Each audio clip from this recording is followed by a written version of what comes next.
So me and my coworker got talking today, and something came up that I didn't really think about when my dad mentioned it to me. He's worked in the agriculture industry for over 40 years. This year, farmers are being offered 1.5 times the value of their crops to destroy them. They're also being told by the federal government they will not receive subsidies for farming if they refuse to destroy their crops. What does that mean? That means that the farmer cannot afford to provide you with food based upon the taxes the government is levying on him if the government doesn't in turn give him back his tax money to provide you with food.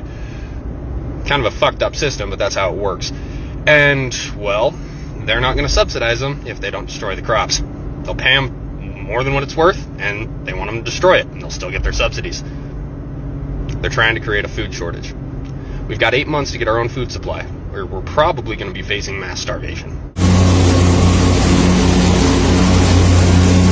Is it true that the government is paying farmers to destroy their crops?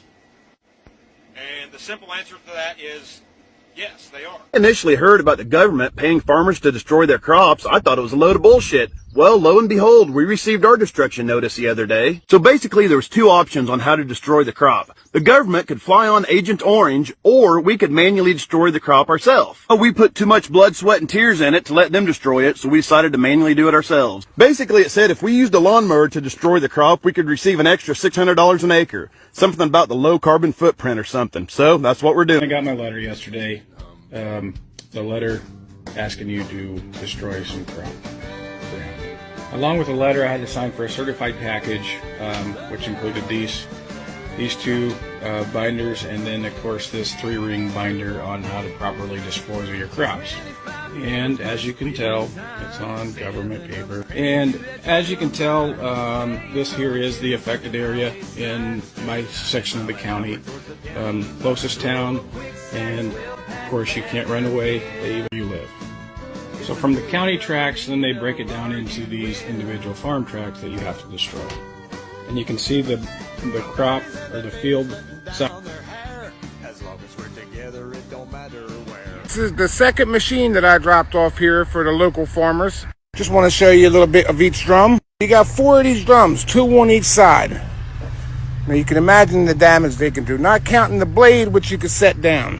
So this will be the first field that we take care of. So all we're going to do is mash everything into the ground. And then I'm going to go pick up some steel plates, lay them across the road plates, so we can get the machines over there, start on that farm. So the farmers got paid by the government. I don't understand what it's all about, but they got paid.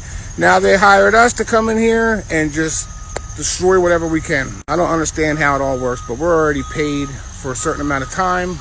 You can hear the first machine already running out there. So when you hear them farmers saying they're getting paid to destroy everything, they ain't bullshitting y'all.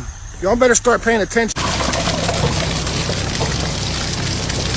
Well, what you saw right there ought to concern you. I was doing exactly what I was told via a letter I got last night in the mail from the Department of Hydrocarbons. They said in order to stabilize oil prices, they need a bunch of oil just dumped. And not dumped on the market, just dumped on lease roads and field roads and things like that. So I'm hooked up to that oil tank, going straight into my truck to get rid of it. Well, I'm going to get fined if I don't get rid of it, they said. So that prompted me to call District Selectman Tony Deloge and ask him about this letter. He said he didn't know much about it, but he would suggest that I follow whatever it says. So here we go. You know, these are some serious times right now. Since January, oil prices have been through the roof. I'm seeing more and more farmers on TikTok saying that the government's paying them to kill their fields. Agent Orange, I saw a guy with a lawnmower mowing down beans, getting paid to do it. They're controlling food. Now they're going to control energy. I don't understand why this is going on. But I tell you what, if they control food and they control energy, what freedom do you have left? Man, isn't this something? I'm sorry about the music. I'm going to recap. This is the container that was in the video yesterday, and we have unloaded the container. Freight is setting at ports. It is not moving, and we're talking ports around the world. Now, the freight that was on this container was shipped 37 days ago. This is that freight behind me. Somebody is intentionally hindering freight from moving back and forth. There are ports that are stacked The directive is let it set. Let it set. I reached out to my largest customer, this customer, and that's what I was told. That the directive is let it set.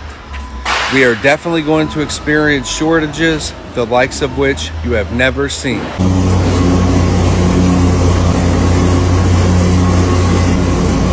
They're trying to keep me quiet. I need you guys to blow this up and stop scrolling. Control the food supply, control the people. This is what's happening. This is the truth. As a fourth-generation farmer, I am hearing cries across the United States. The Biden administration introduced the 30-30 bill, saying that it is a climate change bill, a conservation bill.